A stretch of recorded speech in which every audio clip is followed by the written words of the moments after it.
Internal control का सबसे पहले तो मीनिंग पूछा जाएगा। इंटरनल कंट्रोल का मतलब क्या होता है? इंटरनल कंट्रोल का मतलब हो गया अभी कंपनी के विद इन, मतलब कंपनी के अंदर उन्होंने कैसी पॉलिसीज अप्लाई की हुई हैं। जब टॉप मैनेजमेंट जो होती है उनकी कुछ एक्सपेक्टेशन होती हैं। जब कोई बंदा कंपनी लगाता है तो वो कुछ ना कुछ सोच के लगाता है कि अपनी कंपनी से मैंने इतना प्रॉफिट कमाना है, लेकिन वो प्रॉफिट कमाना तो किस बेस पे कमाया जाएगा, उसके लिए कुछ रूल्स एंड रेगुलेशन वो बनाएगा जिनको आगे फॉलो करके कंपनी में ऑब्जेक्टिव जो होते हैं वो अचीव किए जाते हैं। उसको हम बोलते हैं इंटरनल कंट्रोल। इंटरनल कंट्रोल में कुछ पॉइंट्स दिमाग में रखे जाते हैं, जो अलग अलग पॉइंट्स इन्होंने बताए हैं। सबसे पहला पॉइंट है सेग्रेशन ऑफ ड्यूटीज। सब बंदों की ड्यूटीज को जो है अलग किया जाता है। ये नहीं कि भीड़ इकट्ठी की और इकट्ठा एक बार कंपनी में डाल दिए भी काम करके निकल के आ जाएंगे सब लोग, ऐसा तो नहीं है। सबको अलग अलग काम पहले से ही बांट दिए जाते हैं। कोई बंदा कंप्यूटर्स के लिए अलग काम है, जो अकाउंट्स हैं वो अलग काम है, मशीनरी है वो अलग काम है। सेकंड है प्रॉपर अथोराइजेशन। प्रॉपर अथोराइजेशन मतलब कि हर एक बंदे को उसकी अथॉरिटी मिली होती है। मीन्स कोई ऑपरेटर बना होगा, कोई सुपरवाइजर बना होगा, कोई मैनेजर्स है या कोई असिस्टेंट मैनेजर्स है, या कोई लेबर में है या कोई वर्कर में है, जिनके हिसाब से भी उन लोगों ने ड्यूटी सेट की होंगी, उसको बोलते हैं प्रॉपर अथॉरिटी। हर एक बंदा अपनी अथॉरिटी को यूज करके ही आगे बंदा काम करवाता है। थर्ड है फिजिकल कंट्रोल। फोर्थ लिखा है उन्होंने फिजिकल कंट्रोल। फिजिकल कंट्रोल का मतलब क्या होता है? जो कंपनी में सब बंदों को जब अथॉरिटी मिल गई, ड्यूटीज मिल गई, तो उनको फिजिकल कंट्रोल करने का मतलब होता है कि उनके काम को प्रॉपर चेक करते रहना। ये नहीं कि एक बंदे को ड्यूटी दे दी और उनको कोई चेक करने वाला है नहीं। चेक करने वाला बंदा टाइम टू टाइम, जैसे कि डेली बेस पे हो गया या वीकली बेस पे या क्वार्टरली या फिर मंथली बेस पे हो, उनके काम को चेक करता रहेगा। एक पॉइंट इन्होंने बीच में लिखा है एडुकेट डॉक्यूमेंट्स एंड रिपोर्ट्स। जब बंदों की ड्यूटीज सेट हो जाती हैं तो जरूरी होता है कि सब बंदों के रिकॉर्ड्स या फिर उसके रिगार्डिंग जो भी डॉक्यूमेंट्स बनने चाहिए वो टाइम टू टाइम बनते रहें। जब ये डॉक्यूमेंट्स बनते रहते हैं तो लास्ट में जाके क्या है, ऑडिट करना भी सिंपल होता है, प्लस अकाउंट्स बनाने भी सिंपल होता है। एक पॉइंट लिखा है इंडिपेंडेंट चेक्स ऑन परफॉर्मेंस। हर एक बंदे की इंडिपेंडेंट चेक्स होने चाहिए, मतलब हर एक बंदा अपनी आज़ादी से काम करने वाला होना चाहिए और उनका काम इजीली बेस पे कंपनी में चेक भी हो जाना चाहिए। ये ना हो कि उस बंदे को कोई आज़ादी ना हो भी उसको हर एक बंदे रोकटोक में किसी में काम करना हो, ऐसा काम कभी भी नहीं होना चाहिए। तो ये जो पॉइंट थे आपके थे वो इंटरनल कंट्रोल। जब भी किसी कंपनी में इंटरनल कंट्रोल होगा तो ये पॉइंट्स सबसे पहले ही डिसाइड हो जाते हैं। इंटरनल कंट्रोल करने से हमें कहता कौन कौन सी फायदे होते हैं या फिर कौन कौन सी कैटेगरी में हम इंटरनल कंट्रोल करते हैं। सबसे पहला पॉइंट लिखा उन्होंने effectiveness and efficiency of operation. Company में जो काम है उनको प्रॉपर तरीके से किया जाए और सब लोगों को इस पर संतुष्टि हो, उसको इंटरनल कंट्रोल बोलते हैं। Second, reliability of financial reporting. जो भी फाइनेंशियल रिपोर्ट्स बनेंगी सब लोगों की उनकी रिलायबिलिटी होनी, सब लोग उसके ऊपर सहमत होने चाहिए, उसको भी इंटरनल कंट्रोल बोलते हैं। अगर कंपनी में इंटरनल कंट्रोल है तो मतलब इस रिपोर्ट्स के ऊपर सब लोग सहमत होंगे। Compliance with the applicable laws and regulation. जो गवर्नमेंट के रूल्स एंड रेगुलेशन बने हुए हैं उनकी भी जो है कंपनी में पालना होती है, तो मतलब कि इंटरनल कंट्रोल कंपनी में है। इंटरनल कंट्रोल का प्रोसेस क्या है? मींस इंटरनल कंट्रोल आपकी कंपनी में किया जाता है तो कैसे किया जाता है? 10 नंबर का क्वेश्चन ऐसे ही बन सकता है कि इंटरनल कंट्रोल क्या है, उसका प्रोसेस क्या बनेगा। सबसे पहले प्रोसेस में 3-4 पॉइंट आते हैं। सबसे पहला पॉइंट है control and operating environment. Control environment का मतलब क्या होता है?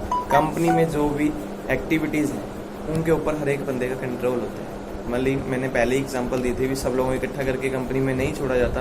कंपनी में हर एक बंदे की अलग अलग डिपार्टमेंट हर एक बंदे की जिम्मेवारी होती है, उसको हम बोलते हैं कंट्रोल इन्वायरमेंट। हर एक बंदे को पता होता है भी कभी मान लो कंपनी में ब्रेकडाउन हुआ तो इलेक्ट्रिशियन पर्सन होंगे या फिर मशीनरी वाले ऑपरेटर्स होंगे, वो जाएंगे उनको फटाफट सेट करेंगे। कंट्रोल इन्वायरमेंट में वही बात होगी कि आपको काम में जो जिसकी ड्यूटीज़ हैं वो बंदा अपनी ड्यूटी जो है अपनी रिस्पॉन्सिबिलिटी के साथ प्लस जो उसकी अथॉरिटीज होंगी उनको यूज़ करते हुए उसको कंट्रोल में रखता है। जब टाइम टू टाइम हर एक प्रॉब्लम जो सॉल्व होती चली जाती है उसका मतलब कंपनी में क्या हो गया, जो इन्वायरमेंट है वो कंट्रोल।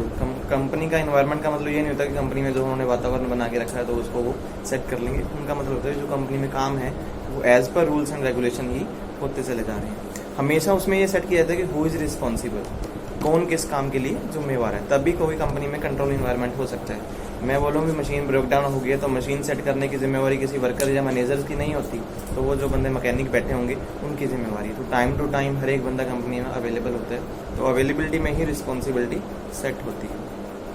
इंटरनल कंट्रोल करने के फायदे क्या होते हैं कंपनी में, इन्होंने साथ में ये भी पूछ लिया है। सबसे पहले क्या, कंपनी में जितने भी कंपनी के ऑब्जेक्टिव होंगे वो आसानी से अचीव हो जाएंगे। इन्होंने सारा आपके पास एक पैराग्राफ में बना के लिखा हुआ है, पॉइंट बना के लिख सकते हैं। कंपनी के ऑब्जेक्टिव अचीव हो जाएंगे।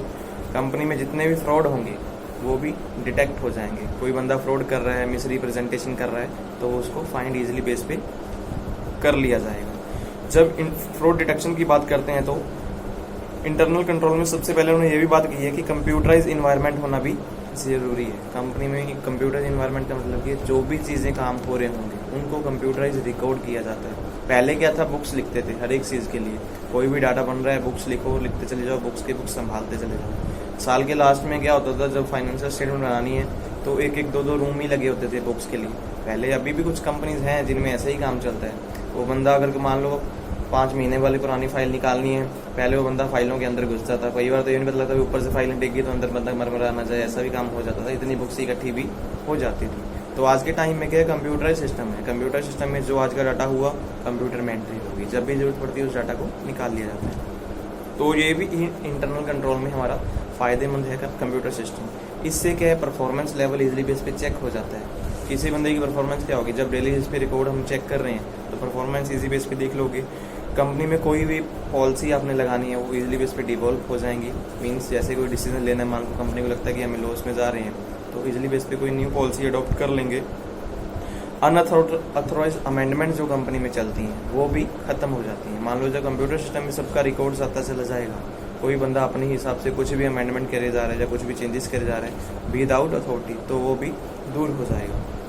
इंटरनल कंट्रोल सिस्टम का फ़ायदा सबसे ज़्यादा किसको होता है, ऑडिटर्स को होता है।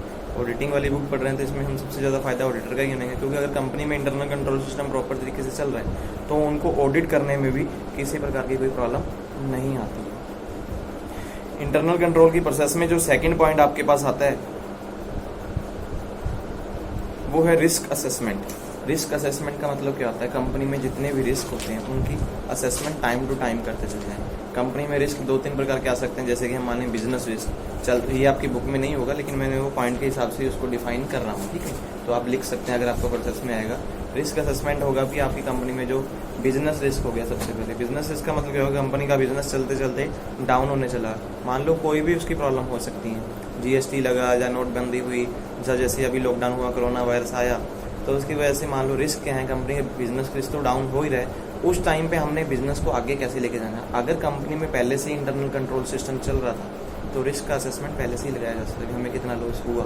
अगर कुछ पता ही नहीं है, कोई रिकॉर्ड्स ही नहीं है, तो फिर क्या असेसमेंट लगाएंगे, किस बंदे को किस कंपनी को कितना लॉस हुआ, उसको रिकवर कैसे करवाएंगे। थर्ड है कंट्रोल एक्टिविटीज़।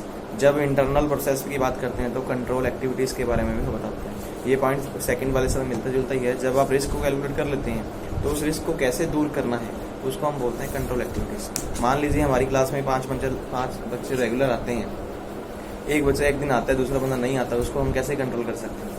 कोई दवाई तो है नहीं, बोल के पिला देंगे भी रोज आएगा, है ना। तो उसके लिए हमें कुछ सोचना पड़ेगा, अभी कोई सर से कंप्लेंट करेंगे तो उस बेस पे हमारा काम चल सकता है। तो वो भी एक तरह की कंट्रोल एक्टिविटीज़ होगी। मैं तो कुछ नहीं कर सकता ना मेरे। उसके बाद फोर्थ पॉइंट है information and communication. Internal control में सबसे मेन ज़रूरी है कि कंपनी में इंफॉर्मेशन एंड कम्युनिकेशन लेवल होना चाहिए।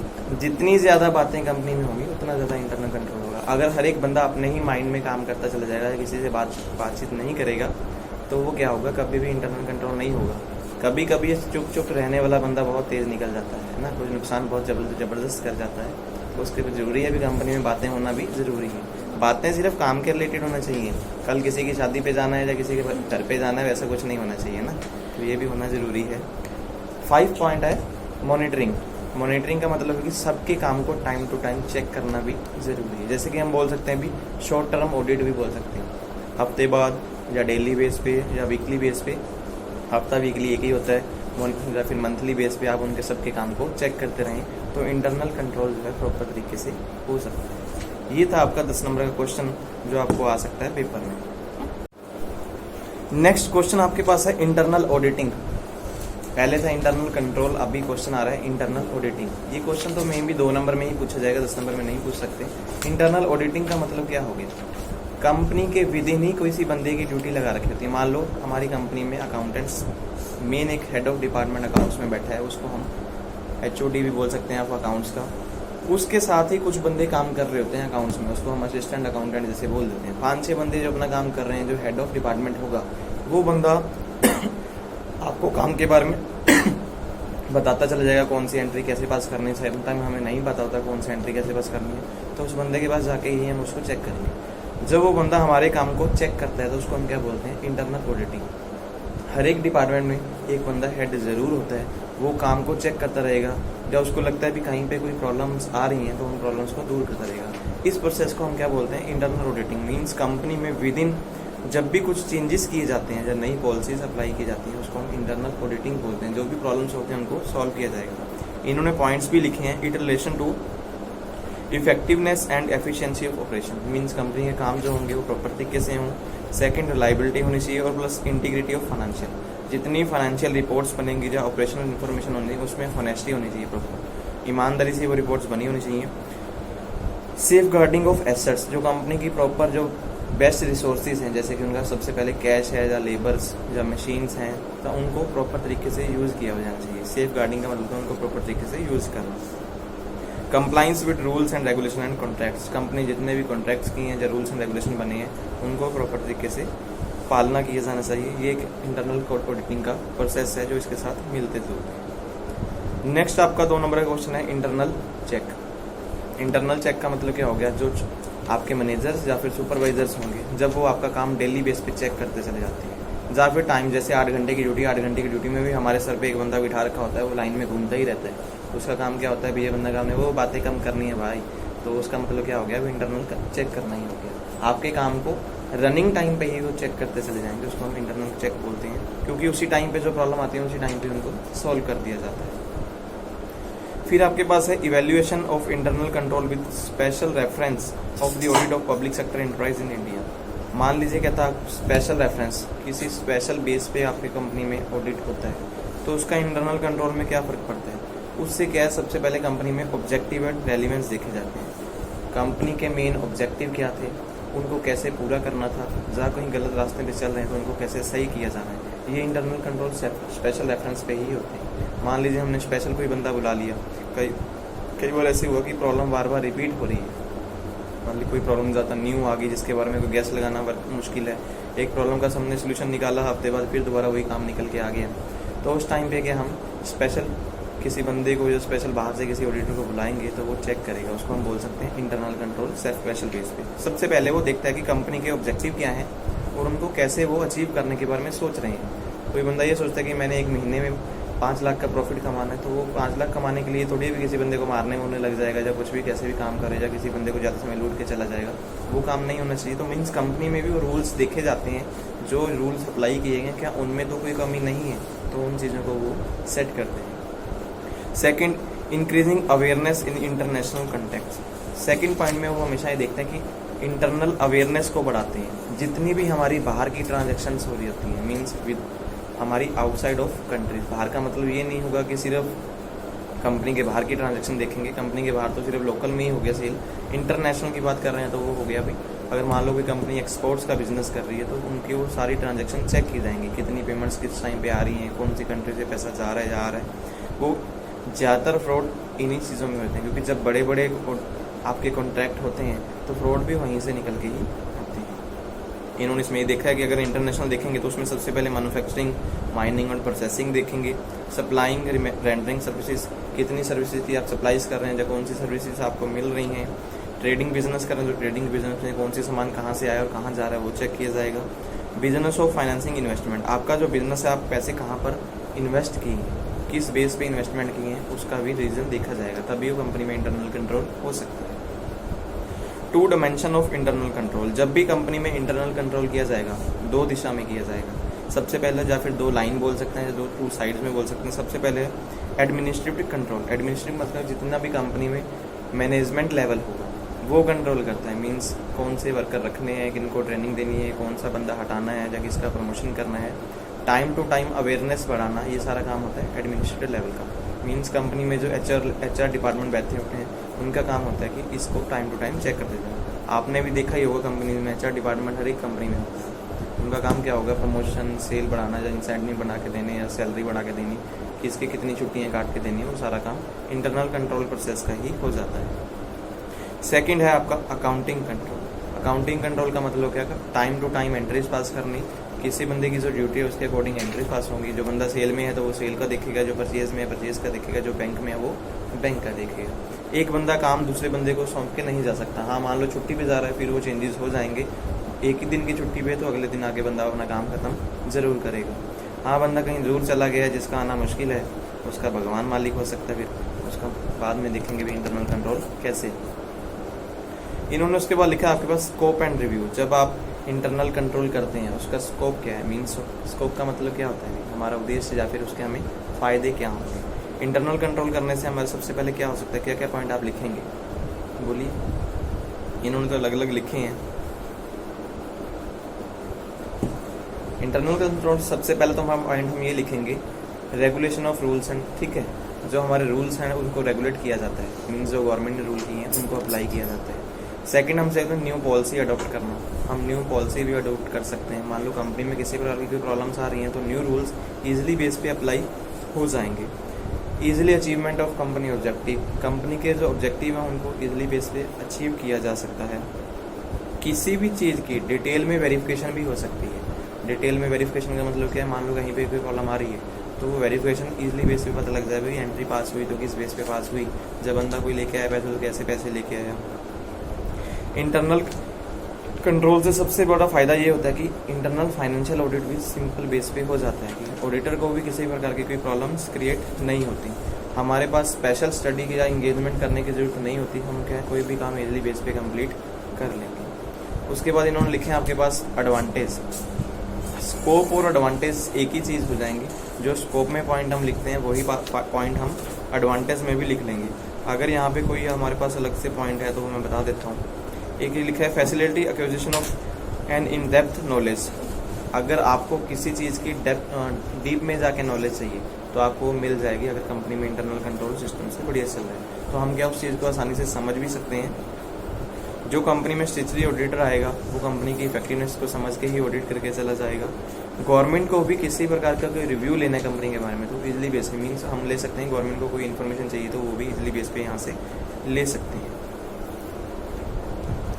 नेक्स्ट पॉइंट आपके पास दिया भी inter relationship between audit and internal control. Audit and internal control में क्या रिलेशनशिप है, दोनों मान के चले जाएं वैसे एक ही जैसी चीज़ें हैं। ऑडिट में क्या है बुक्स ऑफ वेरिफिकेशन होती हैं, जितनी भी बुक्स ऑफ अकाउंट्स हैं आपकी वेरिफिकेशन होती चली जाएंगी। इंटरनल कंट्रोल में भी बुक्स ही चेक होती हैं, लेकिन वो क्या है डेली बेस पे या वीकली बेस पे या मंथली बेस पे चेक होती चली जाएंगी। लेकिन ऑडिट में क्या है, अगर मान लो कंपनी में ऑडिट हुआ है तो वो साल में एक बार ही होना है। इंटरनल कंट्रोल में जो पॉइंट्स होंगे वो आपके डेली बेस पे वैसे ही चलते चले जाएंगे।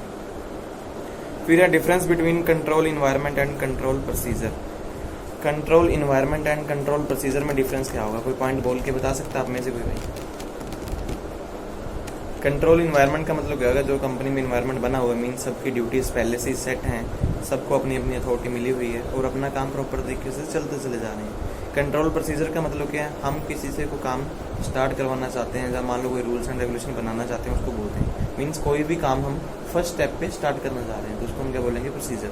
जिसके बारे में अभी किसी बंदे को नॉलेज, मान लो कोई बंदा कंपनी में आया उसको कोई ट्रेनिंग देनी है तो उसका पहला ही काम होगा तो उसको हम अभी सिखाएंगे तो वो प्रोसीजर होगा अभी किस बंदे को कैसा काम सिखाना है। तो ये उन दोनों में डिफरेंस है। कंट्रोल प्रोसीजर के बारे में उन्होंने नीचे अलग से डिफाइन किया है। कंट्रोल प्रोसीजर सबसे पहला पॉइंट है effective system of reconciliation of books of account. हमारी बुक्स ऑफ अकाउंट्स को चेक कैसे करना है। हम जैसे रिकॉन्सिलेशन कर, मान लो अपना अकाउंट्स बैंक के साथ मैच करते हैं तो क्या हो गया, सारी की सारी स्टेटमेंट हमें मैच करनी पड़ती है। तो एक प्रोसीजर हो गया भी हम कैसे उसको चेक करेंगे। Check the arithmetical accuracy of records. आपने जो कंपनी में रिकॉर्ड्स बनाए हैं उनको कितनी स्पीड से और कितनी जल्दी कंप्लीट करेंगे, मीन्स उनको कैसे चेक करेंगे। मान लो किसी की स्टेटमेंट चेक करने के लिए आ गई, जब कंपनी में हमने किसी बंदे की सैलरी चेक करनी हो पूरे साल की तो कैसे चेक करेंगे, एक्चुअल में चेक करना तो वो एक रिकॉर्ड्स को चेक करने का तरीका होगा। ये भी एक कंट्रोल प्रोसीजर में आ जाता है। Control over computer application and environment. हमारे ऊपर हमारे पास कंपनी में कितनी कंप्यूटर की एप्लीकेशन चल रही हैं, उनको किस तरह से हम यूज़ कर रहे हैं, ये भी कंट्रोल प्रोसीजर हो गया। Maintenance of control accounts and trial balance. हम अपनी कंपनी में ट्रायल बैलेंस कैसे बना रहे हैं।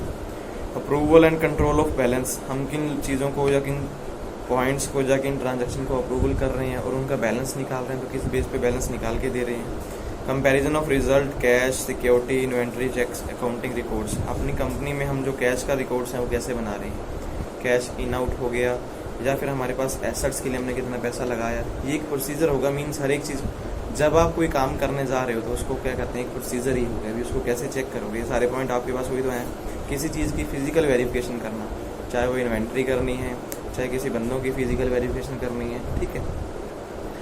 Distribution and proper allocation of functional responsibility, किन बंदों को कौन कौन सी काम के हिसाब से रिस्पॉन्सिबिलिटी सेट करनी है, ये भी एक तरह का प्रोसीजर हो जाएगा। सिस्टम का मैनेजर रिव्यू करना, आपका कंपनी में कैसा सिस्टम है, मैनेजर उसको कैसे चेक करेंगे, वो भी एक तरह का आपका फिजिकल प्रोसीजर हो जाएगा। EDP environment the new dimension. EDP environment का मतलब क्या हो गया, इलेक्ट्रॉनिक डाटा प्रोसेसिंग सिस्टम। जो पहले सिस्टम था वो क्या था कि पूरी की पूरी books of accounts banana, recording करना, अलग अलग बंदे को समझाना, बुक्स बनानी थी तो कैसे बनाने थे। उस टाइम पे मोस्टली ऑडिटर को चेक करने में बहुत सारी प्रॉब्लम्स भी आती थी। लेकिन आज के टाइम में क्या है, सिर्फ ड्यूटीज़ ही सेट करनी होती हैं। हर एक बंदा उसमें एंट्रीज पास कर सकता है, जिसको टेक्निकल नॉलेज है वो एंट्री पास करते चले जाएगा। प्लस ऑडिट करने में भी हेल्पफुल होता है हमारा इलेक्ट्रॉनिक डाटा प्रोसीजर। इन्होंने ये लिखा है कि चैलेंजेस थे पहले ऑडिटर को, जब वो ऑडिट करते थे बहुत सारे चैलेंज होते थे कि मान लो किसी बुक्स को वेरिफिकेशन करना था तो सारी बुक्स चेक करनी पड़ती थी। कई बार बड़ी बड़ी बुक्स ख़राब भी हो जाती थी तो उनका प्रॉपर केयर करना, जब उनके रूम ही ऐसा बना के रखना जिसमें बुक्स ख़राब ना हो, इन्वायरमेंट सेट करना पड़ता था उसमें। लेकिन आज में क्या है, सिर्फ इलेक्ट्रॉनिक डाटा में एक तो सिस्टम में कहीं पर भी आप डाटा उठा के चले जाते हो तो ईजिली बेस पे ऑडिट भी हो जाता है। मान लो कंपनी का रिकॉर्ड चेक करना है, कई बार ऑडिट नहीं आया तो आप अपना पेन ड्राइव लेंगे, अपना डाटा उठाएंगे, उनके पास सारा अकाउंट चला जाएगा। फिर उनको लगता होगा तो वो जिस चीज़ में उनको लगता है भी प्रॉब्लम क्रिएट हो रही है तो वो डाटा की एंट्री आपसे मंगवा लेते हैं। अदरवाइज आपकी कंपनी में आएंगे तो जिन बंदों की ड्यूटीज़ दी हुई थी बस उन बंदों से क्वेश्चनर होती है, क्वेश्चनर करके सारे ऑडिट्स को ईजिली बेस पे कंप्लीट कर लिया जाता है। ईडीपी इन्वायरमेंट एक न्यू डायमेंशन है जिसमें हमारे पास कंट्रोल ईजिली बेस पे हो जाता है। देखो इन्होंने पॉइंट्स लिखे हैं, organization control with appropriate segregation of duties within the EDP environment. सब लोगों को कहता है अलग अलग ड्यूटीज देके ईजिली बेस पे डाटा इकट्ठा कर लिया जाता है। Sound personal practice and effective control over the quality of work. हर एक बंदे का काम बोलता है कि उस बंदे ने काम कैसे किया हुआ। अब किसी बंदे की एंट्री पास करने की जिम्मेवारी है, वो बंदा टाइम टाइम पास कर रहा था, मतलब काम किया हुआ। हर एक बंदे का डाटा था रिकॉर्ड करने का जरूरी था, मीन्स सेल का डाटा भी इकट्ठा कर रहा था टाइम टाइम इकट्ठा। बुक्स लिखने में टाइम वेस्ट होता है, मीन्स बुक्स लिखने के लिए टाइम कुछ अलग से चाहिए होता है, एंट्रीज पाने में उतना टाइम नहीं लगता। कंप्यूटर पे एक एंट्री डालनी है तो 1 मिनट आ जाएगा, वही चीज़ एक एंट्री बुक्स में लिखनी है तो उसमें टाइम लगता है, मीन्स हमारा टाइम भी बच जाता है। Standard operating procedure for ensuring high quality processing system. हमारे पास ये भी एक पॉइंट निकल के आता है कि हमारे पास जो क्वालिटी है वो हाई रहती है। हमेशा हमने कोई ईजिली बेस पे time to time entry pass की होती है और कंट्रोल सिस्टम भी हाई लेवल पे ही रहेगा। System development and documentation control, हमारा सिस्टम भी डेवलप होता है और किसी बंदे ने वो अकाउंट्स चेक करने हैं तो इजिली बेस पे वो चेक भी हो जाएंगे। मेथडोलॉजी ऑफ इवेल्युएशन, कंपनी में अगर मेथड देखें तो कौन कौन से मेथड यूज़ करते हैं इवेल्युएशन में। जब ईडीपी इन्वायरमेंट आता है मीन्स उसको लागू कैसे किया जाता है, कौन कौन से पॉइंट्स मीन्स कौन कौन से तरीके यूज़ किए। सबसे पहले अप्राइजल बाय वर्क फ्लो, जैसे जैसे काम बढ़ता चला जाएगा वैसे वैसे वो प्रशंसा करते चले जाएंगे। एक बंदा दिन में 50 एंट्री पास कर रहा है, उसको ऐसी प्रशंसा करेंगे, उसको ऐसा पंप लगाएंगे, वो बंदा 60 एंट्री पास करने लग जाएगा। मीन्स कोई बंदे 50 प्रोडक्ट बना रहे हैं तो 50 की जगह 60 बनाने, तो उनको अप्राइजल करेंगे। अप्राइजल का मतलब क्या होता है, कुछ ना कुछ उनके पास रिकॉर्ड्स होते हैं जिस बेस पे वो बंदे की प्रशंसा करते हैं। अगर वो बंदा कर सकता है तो आप क्यों नहीं कर सकते। वैसे ही हर कंपनी में एग्जाम्पल्स होती हैं, तो अप्राइजल एक मेथड है जिससे आपको कंपनी में फ़ायदा लिया जा सकता है।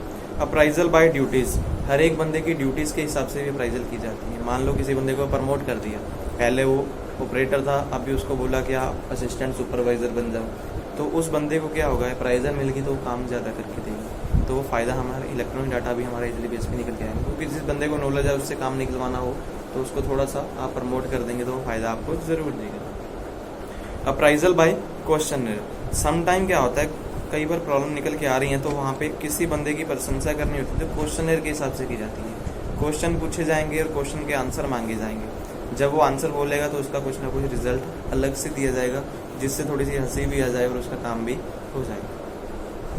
इंटरनल कंट्रोल में क्वेश्चनर जो होते हैं वो किस प्रकार के होते हैं, देखो किस किस डिपार्टमेंट में जब भी कोई, वैसे तो क्वेश्चन मोस्टली आंसर येस और नो में ही होते हैं, आता है या नहीं है, आपने किया है या नहीं किया, इस तरह से ही क्वेश्चन होते हैं। किसी टाइम पे कोई क्वेश्चन ऐसा भी हो जाता है जिसके बारे में हमने उसमें डिटेल में इंफॉर्मेशन देनी होती है। जो क्वेश्चन जो आपको पूछे जाएंगे वो किस किस डिपार्टमेंट या किस किस पॉइंट्स में रिलेटेड होंगे, ये लिखे हुए इन्होंने। कैश और bank receipts, system of accounts, branches and factories, मान लो कंपनी के ब्रांच हैं या फैक्ट्रीज कितनी हैं, उनके कैसे कैसे सिस्टम यूज़ हुआ। कैश और बैंक पेमेंट, सैलरी और wages, purchase and creditors, sales and debtors, investment, stock, fix assets, borrowing, share capital, loans and advance. मतलब कुल मिला के जो भी अकाउंट्स के रिलेटेड जितने भी पॉइंट्स आते हैं उन सभी के ऊपर क्वेश्चनरी की जाती है। इलेक्ट्रॉनिक डाटा में क्या है, मैंने एंट्रियाँ पास की हुई हैं, जब कोई बंदा ऑडिटर करने आएगा तो उसने आपके वहाँ बुक्स ऑफ अकाउंट्स तो बाद में मंगाएगा, पहले आपसे क्वेश्चन पूछेगा ये एंट्री पास हुई हो तो किस बेस पे हुई है, आपने कैसे आपने पास की, यस या नो, पास की तो क्यों की, फिर पूछना जब ये सारे क्वेश्चन इनके ऊपर ही होंगे। देखो उन्होंने कुछ एग्जाम्पल भी लिए हैं, ये क्वेश्चन आपको आ सकता है। ईडीपी इन्वायरमेंट क्या है, उसमें क्वेश्चन के होंगे और कुछ क्वेश्चन आप अपने हिसाब से लिखिए।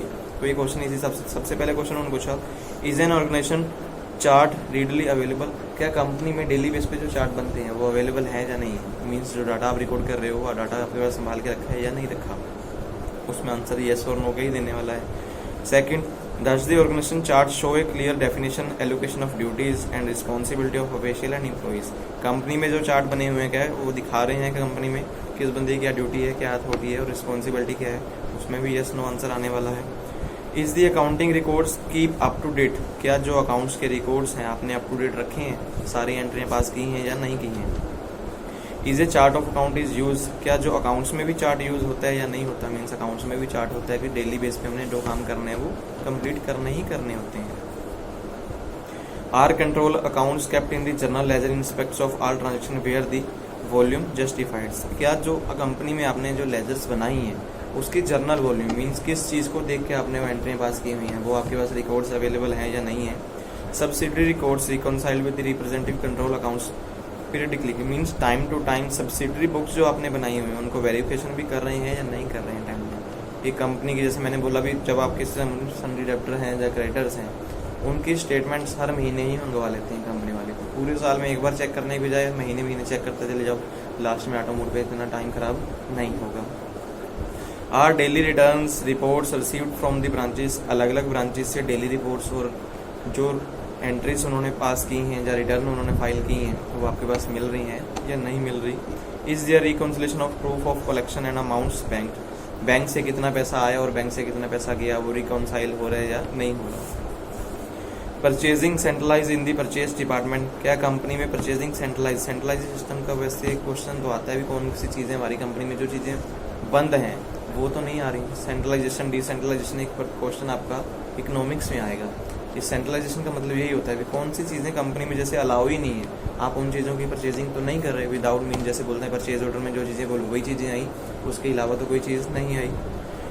Are purchase made by from only approved supplier, जिन लोगों को बोला गया था भी उनसे ही सामान आया या किसी और बंदे से अपनी मनमर्जी से सामान तो नहीं लेके आया। कई बार ऐसे बोले कंपनी के पास डिस्ट्रीब्यूटर वही है भी उसी से सामान आएगा, हम लोग सोचते हैं कि कहीं से सामान सस्ते में मिल रहा है हम वहीं से सामान लेके चले जाए, पैसे अपनी जेब में डाल लेंगे, वो चीज़ें भी देखी जाती हैं। तो ये क्वेश्चन हमेशा पुट होंगे जब भी ईडीपी इन्वायरमेंट होगा, अगर क्वेश्चन कुछ पूछे जाएंगे तब। Methodology for adoption while using the questionnaire, कौन कौन से मेथड कैसे यूज़ किए जाएंगे अडॉप्शन, जब क्वेश्चन आप यूज़ कर रहे हो कौन कौन से मेथड होंगे। सबसे पहले answer could be compiled by the auditor on the basis of observation and personal interaction with the audit, जब कोई ऑडिटर कहता है अपने हिसाब से मीन जो उसका पर्सनल बेस होगा या जजमेंट होगा उसके हिसाब से ही वो आंसर पूछना चाहेगा, जब खुद भी जब रिजल्ट निकल के आएगा उसके हिसाब से ही वो आंसर देगा।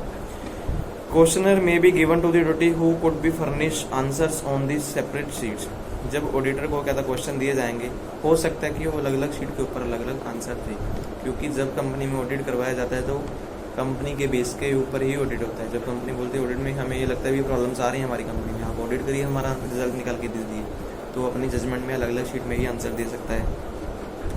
Auditor should then the conducted test check in the order to find the accuracy of replies, जितने भी रिप्लाईज आए मीन जो क्वेश्चन पुट किए गए उनको अपने हिसाब से वो चेक करना स्टार्ट करेगा, ये नहीं कि रिप्लाईज आगे उसके बेस पे ही रिजल्ट निकाल के दे देगा।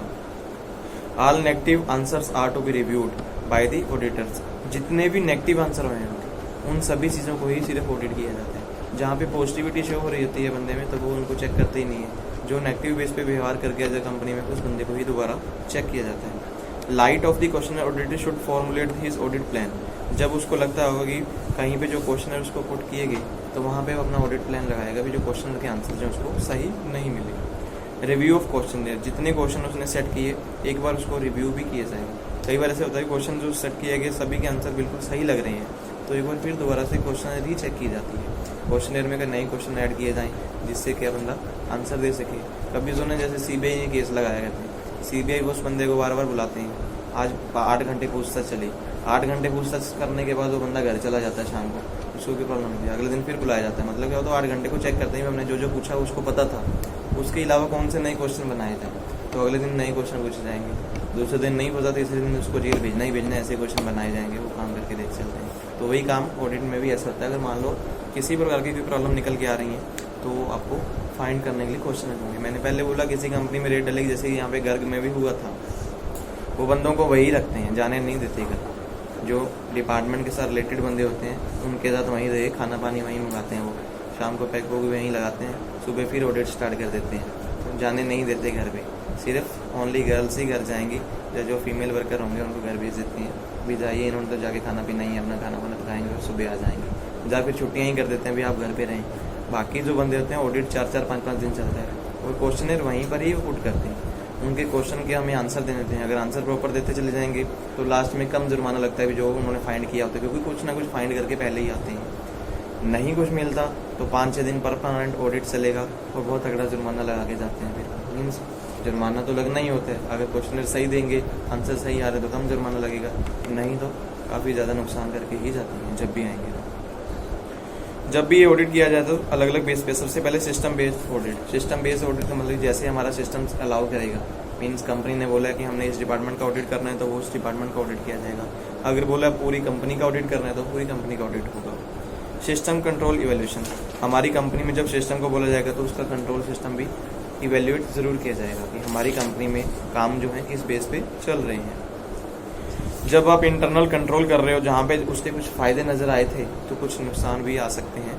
सबसे पहले मैनेजमेंट की जो कॉस्ट है वो बढ़ जाती है। जब आप इंटरनल कंट्रोल की टेक्निक सारी ही लगाते चले जाते हो, हर एक रूल्स एंड रेगुलेशन, मीन्स हमें एक्सपर्ट बंदे बिठाने पड़ते हैं, तो हमारी कॉस्ट जो है बढ़ेगी। पहला पॉइंट ये भी लिख सकते हो, कॉस्ट इफेक्टिव हो सकती है, मीन्स हमारी कॉस्ट इंक्रीज हो सकती है। Most control tend to be direct to the anticipated types of transaction and not to unusual unforeseeable transaction. हमारे में कंपनी में क्या होता है, कई बार कंट्रोल करने के लिए हम बहुत सारी ट्रांजैक्शन ऐसे भी कर जाते हैं जिनके बारे में कभी सोचा भी नहीं होता, क्योंकि कुछ ना कुछ सही करने के लिए काफ़ी कुछ करना पड़ता है, कई बार गलत भी हो जाते हैं। Potential for human error due to the careless distractions, error of judgement, misrepresentation of instruction. मान लो कई बार हम क्या किसी बंदे को चेक करने के लिए हमारे पास ये प्रॉब्लम भी निकल आ सकती है, कोई बंदा मिस रिप्रेजेंटेशन भी कर जाता है, या कोई बंदा केयरलेस ही हो जाता है। किसी बंदे के ऊपर प्रेशर डालते चले जाओगे तो वो बंदा कई बार सोचता है कल तो इसका काम मैंने गलत करना ही करना है, कुछ भी कर ले, तो एक बंदा कुछ भी गलत करके जा सकता है। Possibility of circumventions of control through the consultation with parties outside entity or within employee of entity।